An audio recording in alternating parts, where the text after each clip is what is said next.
শেখার জন্য এটাই হলো প্রথম শিক্ষা।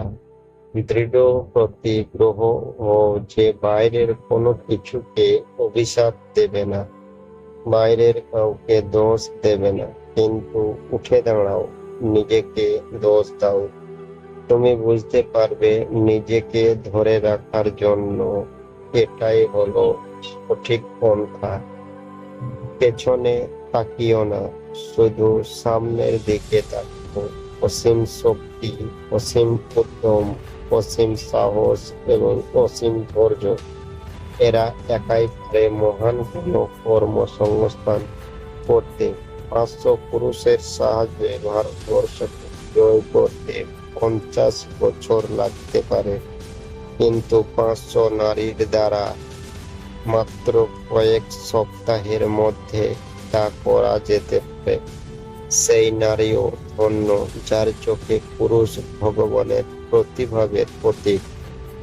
কখনো না বলো না, কখনো বলো না আমি করতে পারবো না।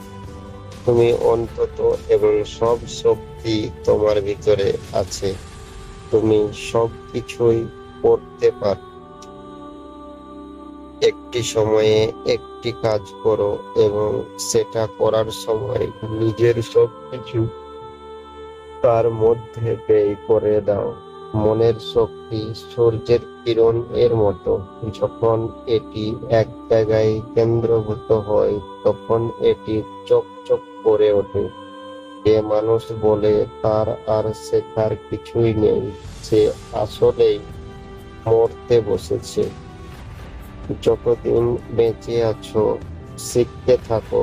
জগতে যদি কিছু পাপ থাকে, দুর্বলতাই এই পাপ। সকল প্রকার দুর্বলতা ত্যাগ করো।